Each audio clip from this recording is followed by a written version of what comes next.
17 जून 2026 Iran और America एक deal sign करते हैं। दोनों मुल्क डील में मौजूद तमाम शराइत से राजी थे। स्ट्रेट ऑफ होर्मुज खोल दिया गया और जंग रुक गई। फिर आखिर ऐसा क्या हुआ कि 30 दिन के बाद दोनों ने एक दूसरे पर मिसाइल का हमला शुरू कर दिया।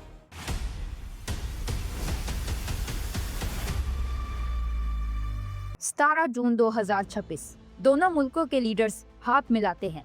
डोनाल्ड ट्रंप और ईरान के प्रेसिडेंट मसूद पेज़ेश्कियान एक डील साइन करते हैं। दुनिया को लगता है शायद 100 दिन की खूनी जंग खत्म हो चुकी है, लेकिन 30 दिन के बाद वही आसमान मिसाइलों से भर जाता है। सवाल ये है, जब डील साइन हो गई थी तो फिर दोबारा जंग क्यों शुरू हुई? इसका जवाब सिर्फ एक अटैक में नहीं है, बल्कि दोनों मुल्कों के एक दूसरे के भरोसे पर था। लेकिन इस कहानी को समझने के लिए हमें पहले देखना होगा कि ये डील बनी ही क्यों थी। आखिर ऐसी क्या बात हुई थी कि दोनों मुल्क महीनों की लड़ाई के बाद एक ही टेबल पर बैठ गए। फरवरी 2026 यूएस और इसराइल ने ईरान के अंदर मिलिट्री स्ट्राइक्स किए। इन हमलों में ईरान के सुप्रीम लीडर आयतुल्लाह खामेनी शहीद हो गए। इसके बाद पूरा रीजन आग की तरह भड़क उठा। महीनों तक मिसाइल्स, ड्रोन्स और एयर स्ट्राइक्स का सिलसिला चलता रहा। ऑयल पॉलिसी खतरे में आ गई। स्ट्रेट ऑफ होर्मुज, जहां से दुनिया के ऑयल का बड़ा हिस्सा गुजरता है, लगभग वो बंद होने के करीब आ गया। इसी प्रेशर के बाद 17 जून को एक मेमोरेंडम ऑफ अंडरस्टैंडिंग साइन हुआ। डील के मुताबिक स्ट्रेट ऑफ होर्मुज दोबारा खोला गया, फाइटिंग रुक गई और फैसला हुआ कि अगले 60 दिन तक गोलियां नहीं बल्कि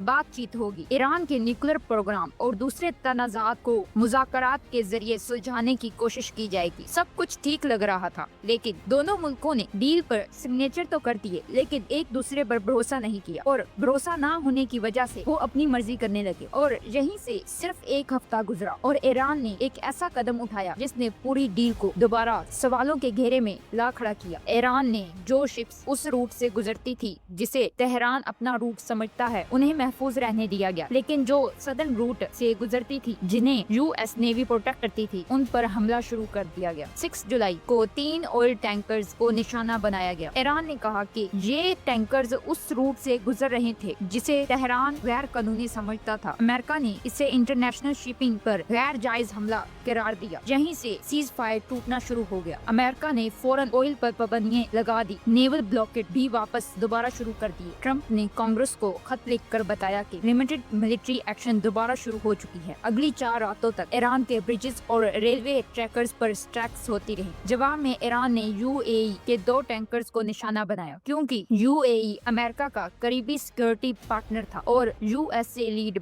बहरी ऑपरेशन को सपोर्ट कर रहा था, जिसमें एक इंडियन क्रू मेंबर की जान चली गई। लेकिन इन हेडलाइंस के पीछे सिर्फ स्ट्रेटजी नहीं थी, इंसानी जानें भी जा रही थी। एक अमेरिकन स्ट्राइक में ईरान में मौजूद एक पाक रेंजर के फैमिली के 3 अफराद भी शहीद हो गए। और जब ईरान से पूछा गया कि डील का क्या बना, डिप्टी फॉरेन मिनिस्टर ने साफ कह दिया, इस मुआहदे के तहत तेहरान पर कोई जिम्मेदारी ऐड नहीं हुई। अमेरिका का जवाब भी उतना ही सख्त था। वाशिंगटन ने कह दिया, ये मुआहदा शुरू से ही कारकर्दगी पर मबनी है। तो कभी कभी जंग सिर्फ हथियारों से नहीं रुकती, उसके लिए भरोसा भी जरूरी होता है। और जब भरोसा ही ना हो तो सिग्नेचर भी सिर्फ स्याही बनकर रह जाते हैं। 17 जून को जो हाथ मिला था, 30 दिन के बाद वही मुल्क दोबारा मिसाइल चला रहे थे। ये वीडियो आपको कैसी लगी कमेंट में जरूर बताना। तब तक के लिए अल्लाह हाफिज।